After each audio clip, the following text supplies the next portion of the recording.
ডিম এমন একটা খাবার যেটা সব ধরনের পুষ্টিগুণে ভরপুর। হ্যালো ভিউয়ার্স, আসসালামু আলাইকুম। সবাই কেমন আছেন? চলে আসছি নতুন আর একটা ভিডিও না। আজকে আমি ডিম ভুনা করব আর মিষ্টি কুমড়ো ভাজি করব। খুব ছোট আয়োজন, শর্টকাট রান্না। তো মিষ্টি কুমড়ো কিন্তু আমি কুচি কুচি করে কেটে ধুয়ে পরিষ্কার করে নিয়েছি। এখন রান্নার জন্য চুলায় কড়াই দিয়ে দিয়েছি তেল, তারপর দিয়েছি রসুন কুচি, পেঁয়াজ কুচি আর কাঁচামরিচ কুচি। যখন একটু নরম হয়েছে এখন দিয়ে দিলাম লবণ আর দিলাম হলুদের গুঁড়ো। লবণটা অবশ্যই স্বাদ বুঝে বা পরিমাণটা বুঝে আপনাকে দিতে হবে।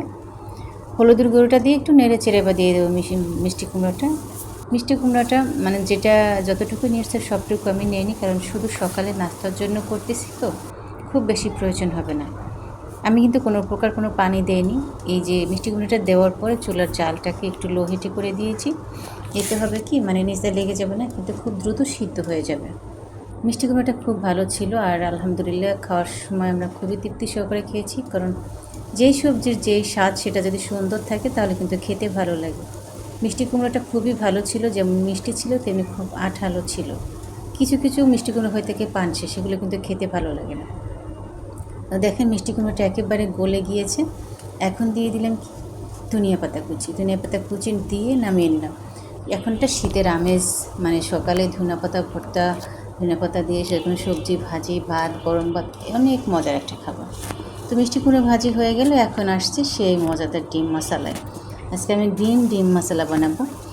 প্রথমে যে ডিম সিদ্ধ করে কিন্তু নিয়েছিলাম, খোসা ছাড়িয়ে এখন একটু ভেজে নিলাম। চুলায় কড়াইতে তেল দিয়ে একটু হলুদ আর একটু লবণ দিয়ে ডিমটা ভেজে নিয়েছি। দেখেন, আরও গাঢ় করে আপনারা ভাজতে পারেন, কিন্তু খুব বেশি ভাজা করার মানে আমার ভালো লাগে না, মনে হয় উপরে স্কিনটা শক্ত হয়ে যায়।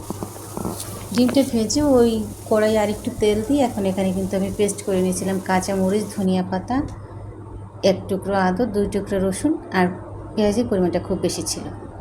তো একেবারে ব্লেন্ডারে জারটা ধুয়ে পানি দিয়ে দিয়েছি একবার। এখন দিলাম ধনিয়া গুঁড়ো, জিরার গুঁড়ো আর হলুদের গুঁড়ো। খুব সামান্য একটু শুকনো মরিচের গুঁড়ো দেবো, প্রয়োজন নেই, কারণ এখানে আমি অনেকটাই কাঁচামরিচ দিয়েছি, যেটা ঝালের জন্য প্রয়োজন সেটা দিয়ে দিলাম। স্বাদ মতো লবণ।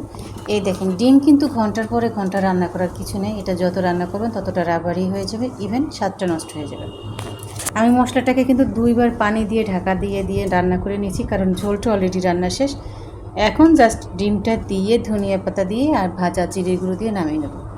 এই দেখেন, গ্রিন এগ মশলাটা কত সুন্দর, যেমন সুন্দর একটা ফ্লেভার দিচ্ছিল, আর খাওয়ার সময় তো জাস্ট অসাধারণ, খুব জম্পেশ ছিল। আমরা অনেক মজা করে খেয়েছি আলহামদুলিল্লাহ।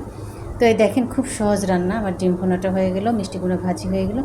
এটা ছিল আজকে আমাদের সকালের নাস্তা। আমরা সবাই অনেক মজা করে একসাথে খেয়েছি। সবাই ভালো থাকবেন আর সবাই সবার জন্য দোয়া করবেন, বেশি বেশি বেশি বেশি ভালোবাসা দেবেন। যদি ভালো লেগে থাকে অবশ্যই একটু লাইক কমেন্ট শেয়ার করে দেবেন, অন্যকে দেখার একটু সুযোগ করে দেবেন। আপনার সাথে আবার কথা হবে ইনশাল্লাহ। সেই পর্যন্ত সবাই ভালো থাকবেন। আল্লাহ হাফেজ।